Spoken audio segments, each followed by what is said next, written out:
voiture. Toi qui as donné ta vie pour nous à la croix de Golgotha, pour que nous ayons la vie et que nous soyons dans l'abondance. Ce soir, nous te célébrons. Ce soir, nous t'adorons. Ce soir, nous t'élevons.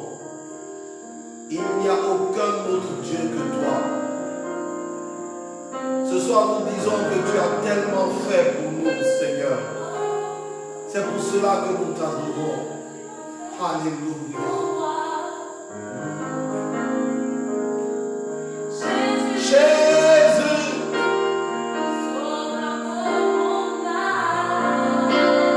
Jésus a donné son sang pour nous. Il n'était pas obligé. Nous ne lui apportons rien. Que nous naissions de nouveau ou pas, nous n'apportons rien au Seigneur. C'est pour nous-mêmes que nous naissons de nouveau. C'est pour nous-mêmes que nous prions. C'est pour nous-mêmes que nous adorons. C'est pour nous-mêmes que nous jeûnons. C'est pour nous-mêmes que nous vivons dans la sainteté. Ça ne change rien pour Dieu. Alléluia. Oh Jésus. Tu as tellement fait pour moi, Jésus. Toi le sauveur de nos âmes. Tu as tellement fait pour nous. Alléluia. Je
te louerai Certaines personnes rencontreront le roi et quitteront sa présence. Le jour du jugement dernier, Apocalypse chapitre 20, la Bible parle du jugement du trône blanc. Des gens viendront et si leur nom n'est pas trouvé dans le livre de vie, ces gens-là se trouveront orientés vers l'étang de feu. Que Dieu nous aide. Bien-aimés, Dieu n'a pas créé le jugement par le feu pour toi et moi. nous ne marchons pas dans sa volonté, tous ceux qui désobéiront vivront le jugement du feu. Je prie que ce ne soit pas ton partage au nom de Jésus.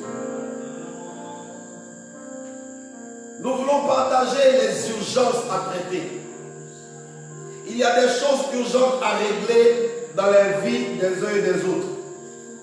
Vous savez, nous avons commencé cette série en mettant en évidence le fait que le Seigneur a donné dans sa parole des critères précis à chacun pour pouvoir se situer dans sa marche.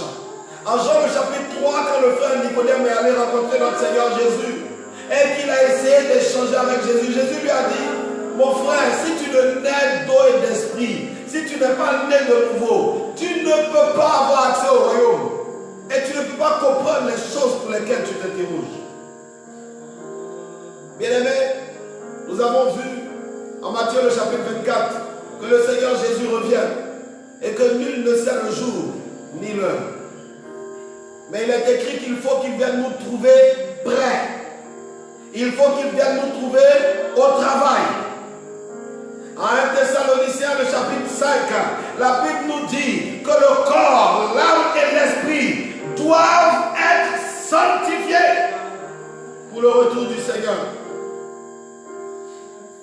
Pierre nous a averti que les temps sont mauvais et que nous devions être sombres.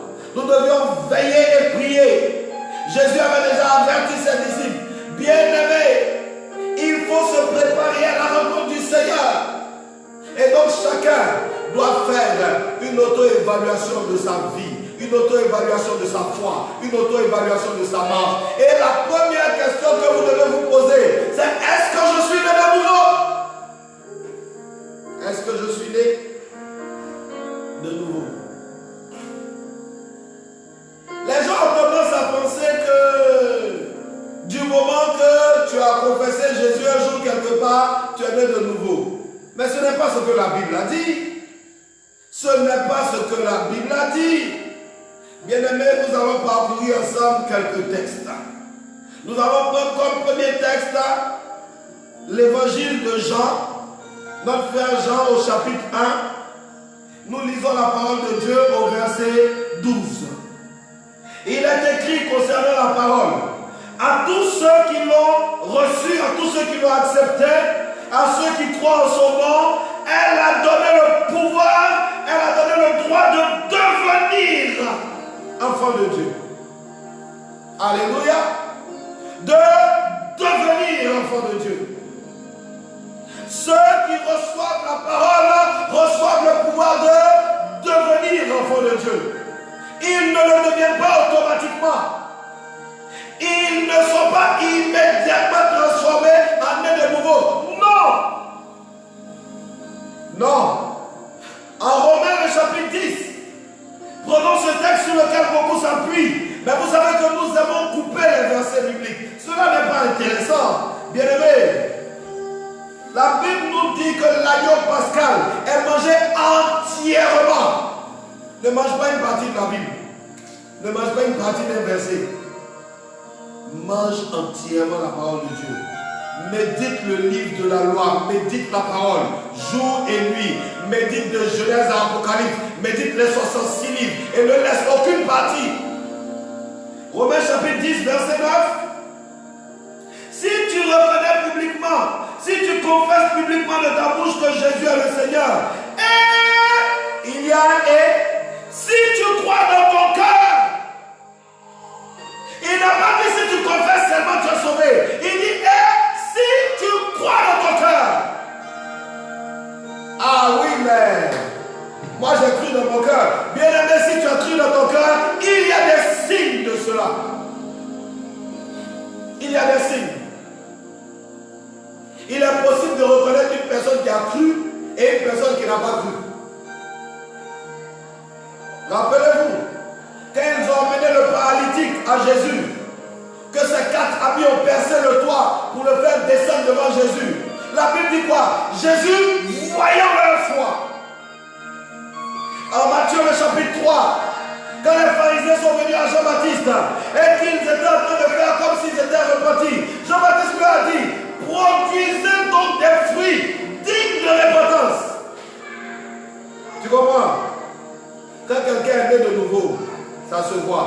des signes évidents.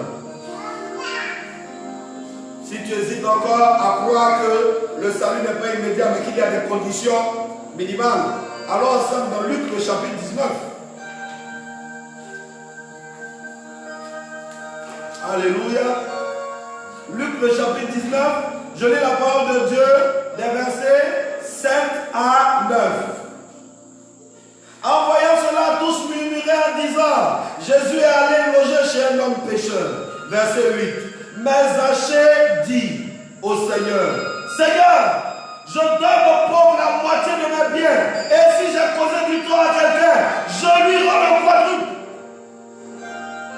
Jésus est entré chez Zachée, et Zachée a commencé à se repentir. Il a commencé à se confesser, et il a commencé à faire des restitutions. Regardez, au verset 9. Alors Jésus lui dit, le salut est entré aujourd'hui dans cette maison. Le salut est entré aujourd'hui dans cette maison. C'est après que Zachée se soit confessé. Après qu'il ait confessé ses péchés. Après qu'il ait décidé de restituer, de réparer les torts qu'il a commis. C'est là que Jésus dit, le salut est entré dans sa maison. Alléluia.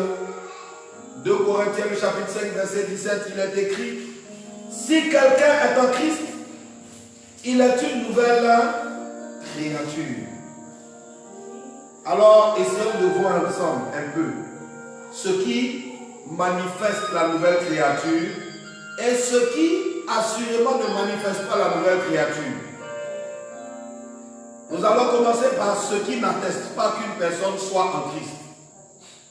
Alors, de plus en plus, quand quelqu'un a des biens matériels, on se plaît tous à dire, oh, il est béni, il est béni.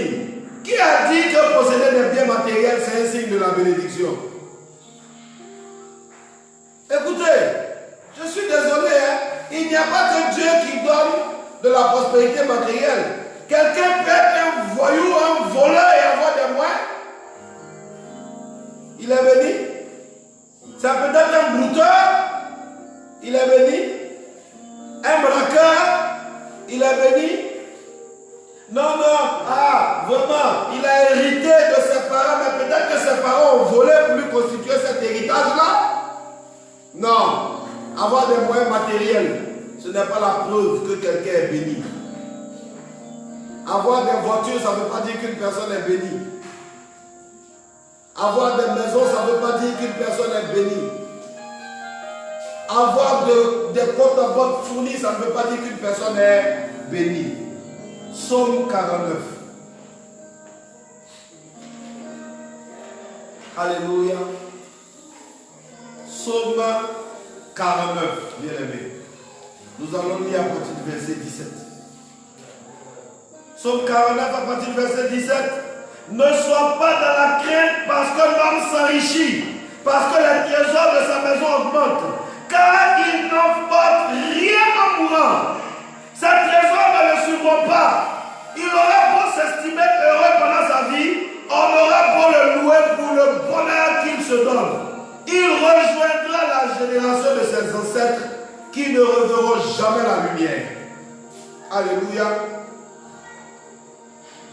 Tu comprends? Avoir de l'argent ne veut pas dire que tu es béni. Avoir de l'argent ne veut pas non plus dire que tu es sauvé. Avoir de l'argent ne veut pas dire qu'une personne est de Dieu. La prospérité matérielle n'atteste pas que Dieu est dans la vie de quelqu'un. Deuxièmement, alors Matthieu le chapitre 24. Matthieu le chapitre 24, nous lisons le verset 24. Jésus dit, de prétendus messies et de prétendus prophètes surgiront. Ils feront de grands prodiges, ils feront des signes miraculeux, au point de tromper, si c'était possible, même ceux qui sont élus. Deuxième élément, faire des signes, faire des prodiges, faire des miracles n'atteste pas qu'une personne est de Dieu. C'est clair? 1. Avoir des moyens matériels n'atteste pas qu'une personne est de Dieu. 2. Faire des prodiges, faire des miracles, n'attestent pas qu'une personne est de Dieu. Matthieu chapitre 7. Troisième chose qui n'atteste toujours pas qu'une personne soit de Dieu. Matthieu chapitre 7, je lis la parole de Dieu au verset 21. Ceux qui me disent, Seigneur, Seigneur, n'entreront pas tous dans le royaume des cieux, mais seulement celui qui fait la volonté de mon Père céleste. Beaucoup me diront, verset 22, ce jour-là, Seigneur, Seigneur, n'avons-nous pas prophétisé en ton nom? Tu m'entends? Même prophétisé. N'avons-nous pas chassé les démons en ton nom? N'avons-nous pas fait beaucoup de miracles en ton nom? Alors je leur dirai ouvertement, je ne vous ai jamais connu, éloignez-vous de moi, vous qui commettez le mal. Ça te parle ou bien ça ne te parle pas? Mon prophète là, il est puissant. Ah bon? Ce n'est pas de ça qu'il s'agit. Jésus n'a pas dit qu'on les reconnaîtra à leur puissance.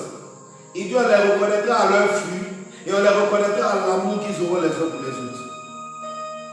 Tu comprends? Avoir des biens matériels ne veut pas dire que Dieu est dans la vie d'une personne. Non. Elle peut avoir ses biens de la part du diable. Elle peut les avoir volés. Elle peut avoir triché toutes sortes de possibilités. 2. Manifester des signes, des prodiges, des miracles ne veut pas dire qu'une personne est de Dieu. Non. Ceux qui sont de Dieu, Dieu confirme leur parole par des signes et des prodiges. Mais tous ceux qui font des signes et des prodiges ne sont pas de Dieu. Amen.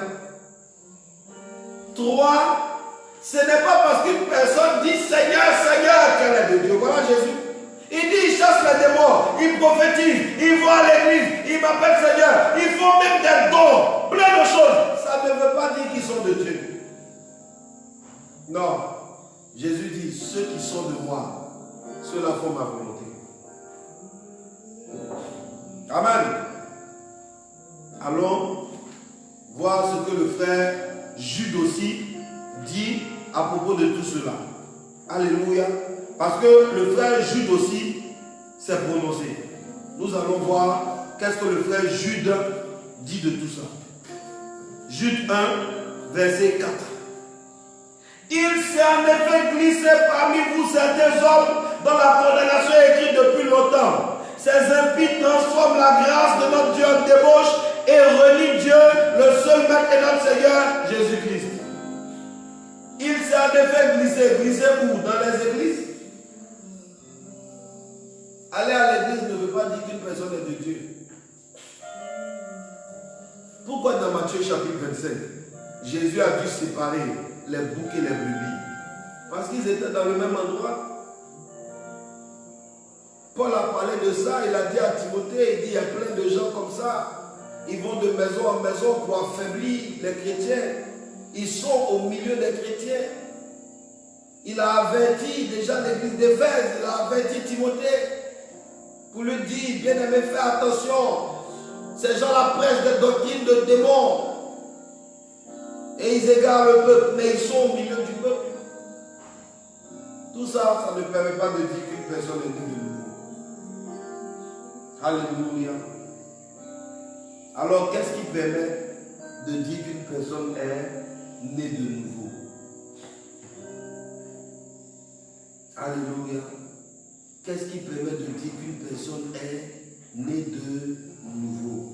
On va aller d'abord en Jean, le chapitre 16. Jean, le chapitre 16. Jésus va nous partager quelque chose. Jean, chapitre 16. Il faut noter ce passage-là, c'est important pour toi, bien-aimé. Jean chapitre 16, je lis la parole de Dieu à partir du verset 5. Jésus dit, je m'en vais vers celui qui m'a envoyé. Aucun de vous ne me demande où vas-tu. Mais parce que je vous ai parlé ainsi, la tristesse a rempli votre cœur. Cependant, je vous le dis, en vérité, il vaut mieux pour vous que je m'en aille. En effet, si je ne m'en vais pas, le défenseur ne viendra pas vers vous. le consolateur ne viendra pas vers vous. Mais si je m'en vais, je vous l'enverrai. Verset 8. Quand il sera venu, il convaincra le monde en ce qui concerne le péché. Hey! Il convaincra le monde en quoi? En ce qui concerne le péché. Si le Saint-Esprit est dans la vie de quelqu'un, tu es d'accord avec moi que c'est qu'il est né de Dieu, il est né de nouveau. Ou bien, bon, allons dans Romains. Je suis allé peut-être trop vite. Allons dans Romains le chapitre 8. Alléluia. Merci Seigneur. Romains le chapitre 8. Voilà. Épître de Paul aux Romains chapitre 8. Nous lisons verset 14. Tous ceux qui sont conduits par l'Esprit de Dieu sont fils de Dieu. Alléluia. Qui sont les fils de Dieu? Tous ceux qui sont conduits par l'Esprit de Dieu. Qui sont les fils de Dieu? Tous ceux qui sont conduits par l'Esprit de Dieu. Qui sont les fils de Dieu? Tous ceux qui sont conduits par l'Esprit de Dieu. Alléluia. Maintenant quand l'Esprit est quelque part, ça se sait.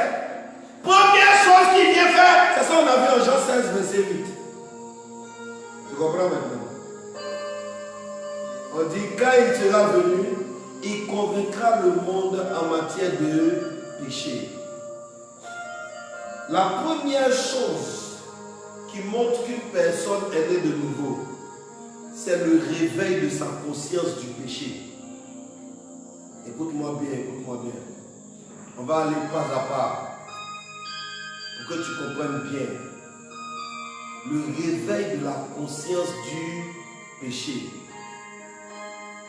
Avant de naître de nouveau, le péché ne nous dérange pas.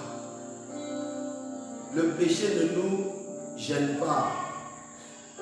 Au contraire, on trouve le péché cool. C'est pas ça. On trouve intéressant d'avoir des copines. On trouve intéressant d'avoir des rapports sexuels au mariage. On trouve intéressant de faire des ken, de doubler des gens. On trouve intéressant d'avoir des dessous de table, des pots de vin. On fait du business selon nous. Avant de naître de nouveau, le péché ne nous dérange pas. Le péché ne nous gêne pas. Parce que la conscience du péché est morte. Ceux qui ne sont pas nés de nouveau, leur conscience du péché est morte. Ça ne les gêne pas de pécher. Quand le Saint-Esprit entre dans la vie d'une personne, quand une personne accepte sincèrement Jésus-Christ de tout son cœur, elle passe par la repentance parce que sa conscience du péché se réveille. Tu comprends? Alléluia. C'est ça qui te fait prendre conscience de comment tu as vécu avant de connaître Jésus. C'est ça qui te fait avoir mal au cœur. C'est ça qui te fait pleurer. C'est ça qui te fait te frapper la poitrine. C'est ça qui te fait te dire, mais comment ai-je pu me comporter ainsi?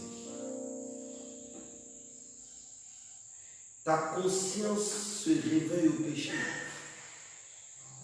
Tu ressens la saleté du péché. Oh Jésus. Merci de nous avoir lavé par ton sang précieux. Tu ressens la saleté du péché. Quand tu es né de nouveau, je me rappelle encore cette sœur dans une de nos zones églises qui est venue me voir un jour en me disant, pasteur, aide-moi, je ne sais pas comment faire. Mais vraiment, je vis dans le concubinage. Et depuis que j'écoute la parole de Dieu, depuis que j'ai accepté Jésus, je ne supporte plus cette vie. Je ne supporte plus d'aller avec celui avec qui je suis. Je ne sais pas comment faire. Je l'aime, il n'y a aucun problème à ce niveau-là. Mais par contre, je sais que Dieu n'aime pas ça. Oh, bien-aimé, je dis Alléluia. Alléluia. Quand ta conscience du péché est réveillée, tu sais discerner le mal du bien. Tu sais discerner le bon du mauvais. Tu sais discerner le ténébreux du lumineux. Tu sais distinguer ce qui vient de Dieu de ce qui vient du diable. Alors ce soir, je te pose une question. Est-ce que ta conscience condamne les péchés de ta vie? Je te parle tranquillement et sérieusement. Es-tu gêné de la fornication? Ou bien ça ne te gêne pas? Es-tu gêné de travailler avec des faux diplômes? Ou bien ça ne te gêne pas? Es-tu gêné de prendre des pots de vin? Ou bien cela ne te gêne pas? Es-tu gêné? Es-tu gêné? Es-tu gêné? Tu es en train de faire tous tes efforts pour falsifier les papiers, pour avoir un visa pour partir à l'extérieur. Mais pourtant tu dis que tu es chrétien et ça ne te gêne pas. Tu triches en classe, tu triches à l'école. Ou bien la nouvelle mode dans les milieux professionnels. S'inscrire à des diplômes et puis aller. Fais pas les cours, copie sur quelqu'un, on triche et puis après tu prends le diplôme. Tout ça c'est pareil. Ça ne te gêne pas. Ça ne te gêne pas. Si ta conscience au péché est morte, c'est que tu n'as pas la vie encore. 1 Jean chapitre 3.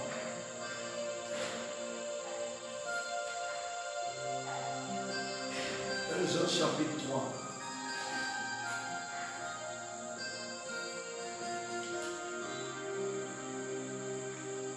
Comment quelqu'un peut avoir le Saint-Esprit, s'habiller sexy et sortir sans en être gêné? Tu as le Saint-Esprit. Tu t'habilles, ta poitrine est visible de tout le monde. Ça ne te dérange pas. Comment fais-tu pour que ta conscience au péché soit morte? 1 Jean chapitre 3.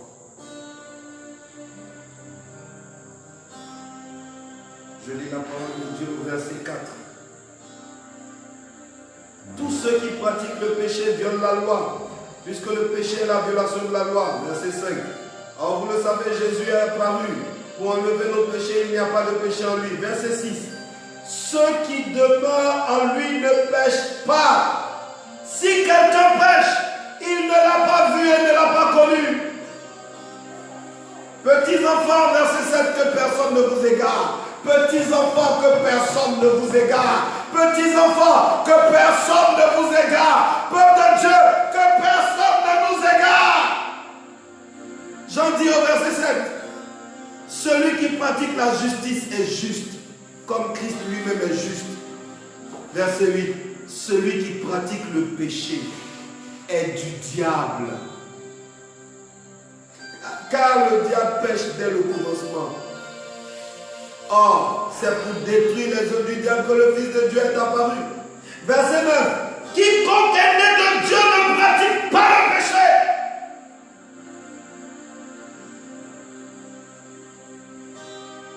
Non, je ne prêche pas pour t'attrister.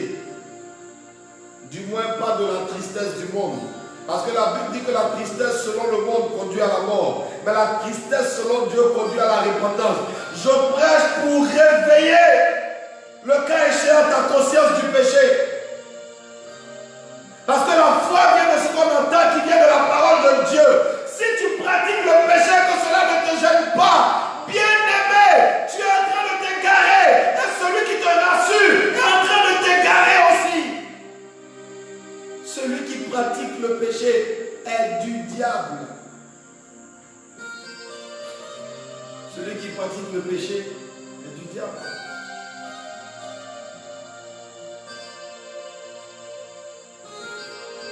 Apocalypse chapitre 22. Apocalypse chapitre 22. Je lis la parole de Dieu, verset 15. dehors les sorciers, dehors ceux qui vivent dans l'immoralité sexuelle, dehors les meurtriers, dehors les idolâtres et tous ceux qui aiment et pratiquent le mensonge. Galates, chapitre 5.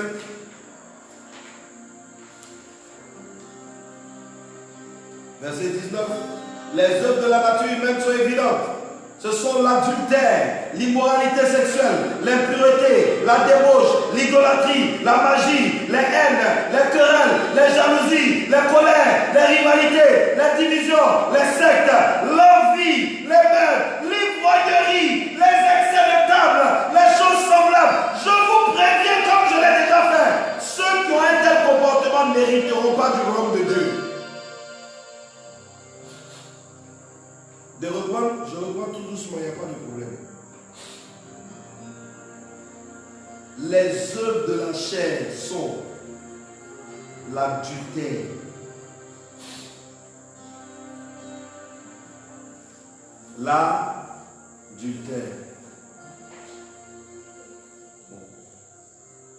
l'immoralité sexuelle, l'impudicité,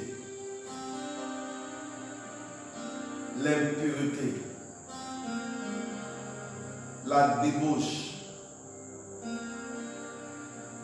l'idolâtrie, la magie, les haines. Ça ne te gêne pas, tu en parles avec des gens, ça ne te gêne pas. Mais tu vas à l'église, tu dis tu es sauvé. Non. Non. Si ta conscience du péché est morte, tu n'as pas le salut en toi. Pardonne-moi. Si ta conscience du péché est morte, le salut n'est pas en toi. Les querelles. Tu me connais. Tu connais mon adresse. Si tu t'es trompé, tenté, regretté, erreur, malheur, ça ne te gêne pas. Un langage ordurier, un langage violent, des attitudes violentes, ça ne te gêne pas. Il y a quelque chose qui ne va pas. Si tu entends ma voix, je t'en supplie, n'endurcis pas ton cœur. Si tu entends ma voix, je t'en supplie, n'endurcis pas ton cœur. Je ne suis pas en train de te condamner. Je suis en train de t'annoncer le péché. Je suis en train de te parler de la vie éternelle. Je suis en train de te parler de la vie nouvelle. Et je suis en train de te dire les choses qui vont te permettre de savoir. Quand on est né de nouveau, un changement de couleur. Vous avez plein de théories sur le fait que oui, les Africains sont maudits parce que ceci, parce que cela. Si quelqu'un est en Christ, il est une nouvelle créature. Nous sommes Africains de visu, mais quand nous sommes nés de nouveau, nous ne sommes plus Africains dans les faits. Dans les faits, nous sommes de la Nouvelle Jérusalem. Nous sommes de la Nouvelle Jérusalem. Un Américain n'est pas plus béni qu'un chrétien africain. Un Français n'est pas plus béni qu'un chrétien africain. Un Japonais n'est pas plus béni qu'un chrétien africain. La question n'est pas de quel peuple tu es. La question est qui est ton Dieu. C'est de ça qu'il s'agit. C'est de ça qu'il s'agit. C'est de cela qu'il s'agit. Ta conscience du péché est-elle active ou est-elle morte? C'est ça la question. Les envies, l'ivrognerie. Ah, nous les Baoulés, on aime le vin.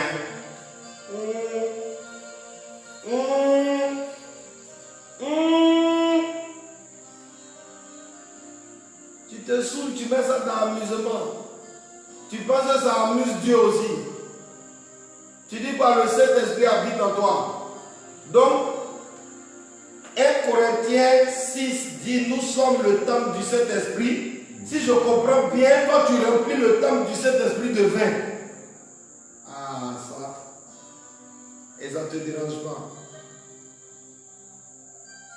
Non, Dieu même sait, c'est pour s'amuser. Allez, on va prendre un pot, on prend les boudés. C'est pour s'amuser un peu, on va bien dormir après. L'ivrognerie.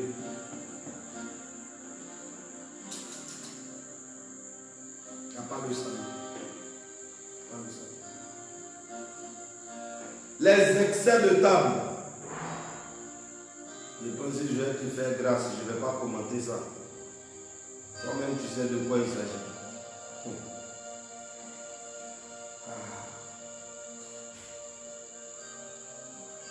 Ta conscience du péché est-elle active ou est-elle en mode sommeil? On va aller dans l'Épître aux Hébreux. Alléluia. Épître aux Hébreux, nous allons aller au chapitre 9. Hébreux chapitre 9, je lis la parole de Dieu à partir du verset 14.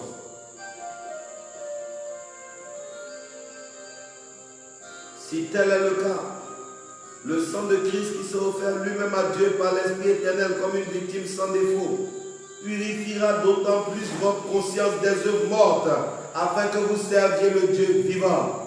Voici pourquoi il est le médiateur d'une alliance nouvelle. Sa mort est intervenue pour le rachat des transgressions commises sous la première alliance, afin que ceux qui ont été appelés reçoivent l'héritage éternel promis. Que fait le sang de Jésus? Selon Hébreux chapitre 9, il purifie notre conscience des œuvres mortes. Tu comprends?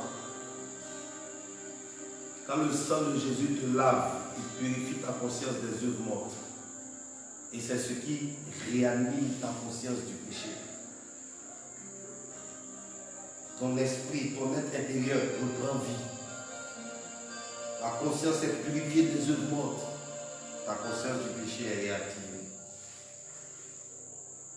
Tu vas prendre conscience du mal. Tu vas prendre conscience de la faiblesse.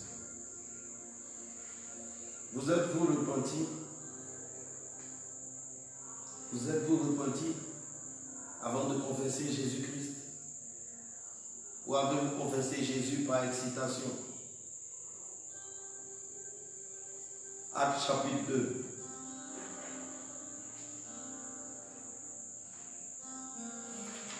Actes le chapitre 2. Nous lisons la parole de Dieu au verset 37 à 38. Après avoir entendu ce discours, ils eurent le cœur vivement touché et dirent à Pierre et aux autres apôtres: Hommes frères, que devons-nous faire? Verset 38, Pierre leur répondit: Répentez-vous, changez d'attitude, et que chacun de vous se fasse baptiser au nom de Jésus-Christ pour le pardon de vos péchés. Et vous recevrez le don du Saint-Esprit.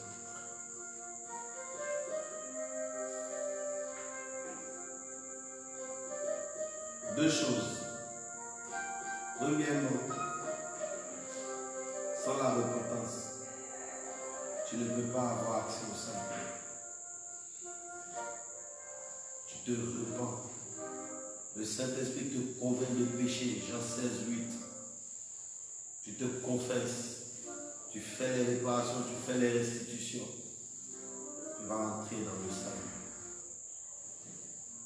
Et la preuve que tu y es, le Saint-Esprit va t'alarmer maintenant sur tout ce que tu fais qui ne correspond pas. Ton commerce de boissons, ça ne correspond pas à la foi chrétienne. Ça ne correspond pas à la foi chrétienne. Ça ne correspond pas à la foi chrétienne. Bien-aimé, je n'ai pas besoin de crier pour te dire ça. Ça ne correspond pas à la foi chrétienne. Oui, mais on m'a dit, laisse ce qu'on t'a dit là. Qu'est-ce qui est écrit? Qu'est-ce qui est écrit? Ça ne correspond pas à la foi chrétienne. Le commerce de boissons est une activité légale du point de vue humain, du point de vue spirituel. Que dis-je? Du point de vue divin, donc du point de vue de Yahweh, c'est illégal. C'est de ça qu'il s'agit. Le commerce de tabac est illégal. C'est de ça qu'il s'agit. C'est de ça qu'il s'agit. C'est de ça qu'il s'agit, bien-aimé. C'est de ça qu'il s'agit. Je te parle et puis j'ai mal dans mon cœur, tu comprends? Je ne te parle pas parce que je suis mieux que toi. J'ai été pire que toi. J'ai vécu une vie pire que la tienne. Mais je te parle parce que quand j'ai reçu le Saint-Esprit, parce que quand Jésus est rentré dans ma vie, je me suis senti tellement sale. Mais il m'a lavé par son sang.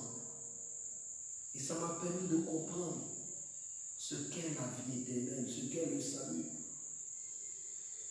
J'ai commencé par me confesser chez des personnes à qui j'avais fait du mal.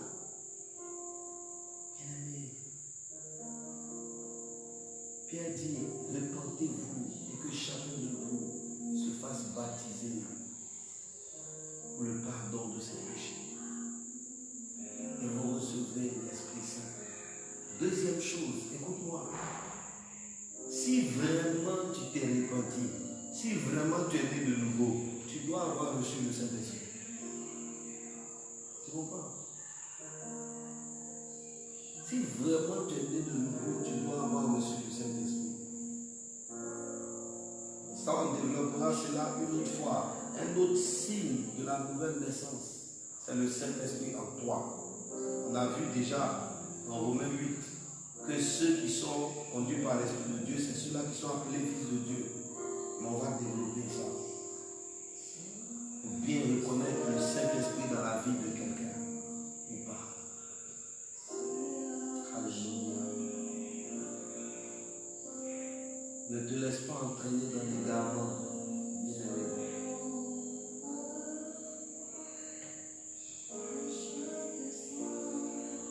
Est-ce que le péché te dégoûte?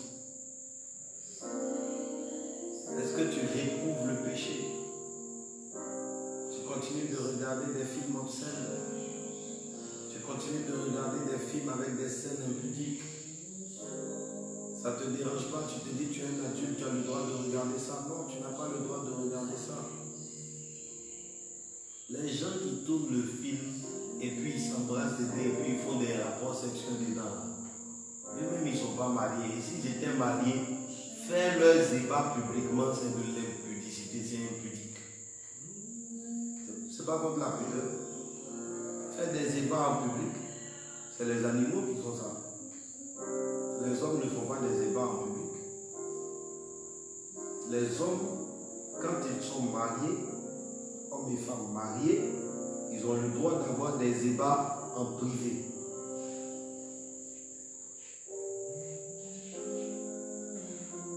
Est-ce que ta conscience du péché est élevée?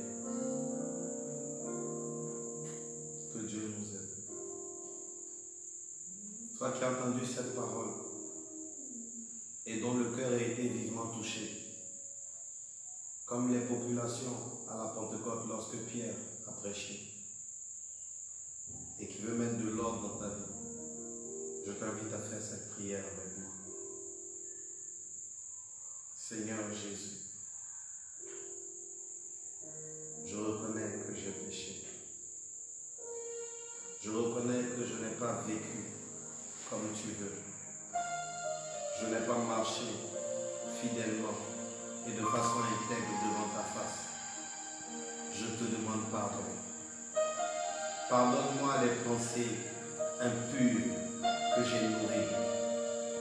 Pardonne-moi les propos indignes de toi que j'ai entretenus, les sentiments impurs que j'ai nourris. Pardonne-moi les désobéissances. Pardonne-moi le manque de zèle. Pardonne-moi les comportements d'iniquité. Pardonne-moi, Seigneur Jésus, mes péchés. Je reconnais que j'ai péché. Mais tu as dit dans ta parole que si nous confessons nos fautes, tu es fidèle et juste pour nous les pardonner. Aie compassion de moi. Par ton sang, lave-moi, purifie-moi. réveille ma conscience du péché. Et Saint-Esprit, éclaire-moi sur tout ce qui dans ma vie ne glorifie pas le Père. Au nom de Jésus. Seigneur, tout ce qui travaille à entraîner ton peuple loin de ta face, à empêcher que les uns et les autres accèdent au salut, je prie selon qu'il est écrit que nous avons reçu le pouvoir de marcher sur les serpents et les scorpions, que nous avons reçu le pouvoir d'arracher et de semer. J'écrase tout ce qui est dans la vie d'un bien-aimé. Travaille à l'entraîner dans les ténèbres au nom de Jésus. J'arrache toute semence des ténèbres dans la vie de quelqu'un, dans le cœur de quelqu'un qui travaille à l'entraîner dans le péché, à le maintenir dans le péché. Par le sang de l'agneau, je prie que quelqu'un soit lavé, corps, âme et esprit, purifié de tout péché, de toute souillure. Et que tes eaux, Saint-Esprit, rejaillissent dans la vie de quelqu'un. Au nom de Jésus.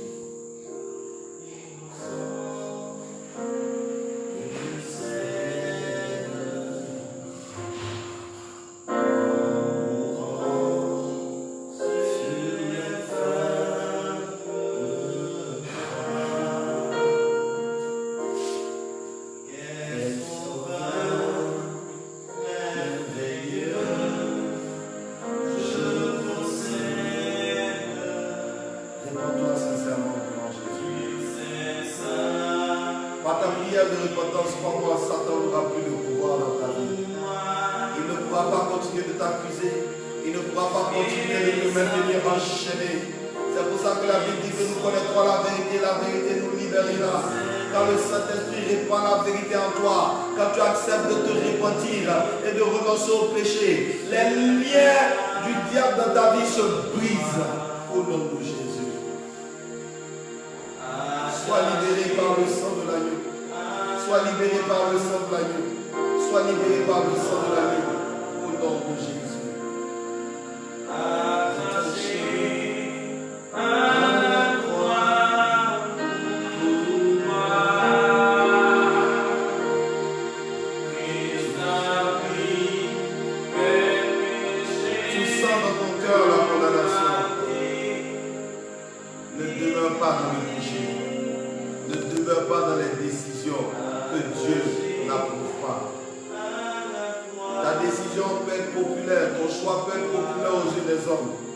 Mais Dieu ne l'approuve pas. Renonce à cela. Choisis la vie éternelle en Jésus-Christ de Nazareth. Amen. Bien-aimés, ce soir, je voulais aller plus loin, mais je ne sens pas d'aller plus loin. Je préfère m'arrêter à ce stade. Priez que le Saint-Esprit convainque quelqu'un de péché, de justice et de jugement.